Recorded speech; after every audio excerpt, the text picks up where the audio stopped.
बातमी आहे विधानसभेसंदर्भातली। विधानसभेसाठी एकत्र काम करण्याचे आदेश मिळाल्याचं चंद्रहार पाटलांनी म्हटलेलं आहे। उद्धव ठाकरेंनी हे आदेश दिलेत। सांगलीत आमचे उमेदवार निवडून येतील इतकी महाविकास आघाडीची ताकद असल्याचं चंद्रहार पाटील म्हणाले।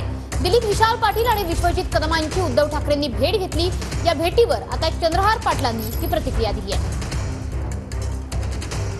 तुम्ही आणि ते दोघं समोरासमोर आला नव्हतात। उद्धवजींनी काय वेगवेगळं सांगितलं, तुम्हाला काय सांगितलं, त्यांना काय सांगितलं? येणाऱ्या विधानसभा निवडणुकीमध्ये महाविकास आघाडी म्हणून आपण सर्वजण एकत्र काम करणार आहोत।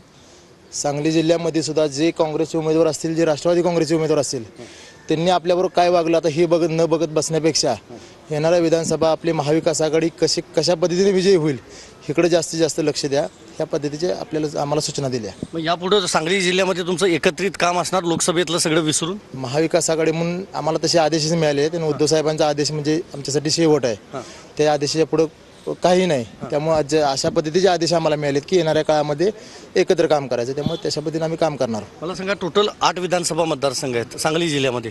मिरज आणि खानापूर आता शिवसेनेकडे राहील। मग आता ते जागा, आता मी ह्यावर काय बोलणार नाही जास्त, कारण जागा वाटप कशा पद्धतीने होतंय महाविकास आघाडी म्हणून। कारण जर ज्यावेळेस सर्वजण आम्ही एकत्र येऊ त्यावेळी कुठलाही उमेदवार कुठेही उभा केला तर तो निवडून येऊ शकतो, एवढी ताकद सांगली जिल्ह्यामध्ये महाविकास आघाडीची आहे। त्यामुळे येणाऱ्या काळामध्ये कुठली जागा कोणाला मिळणार आहे कळेल आपल्याला। व्हिडिओ जर्नलिस्ट विनोद कुमार सह मी संदीप राजगोळकर, TV9 मराठी।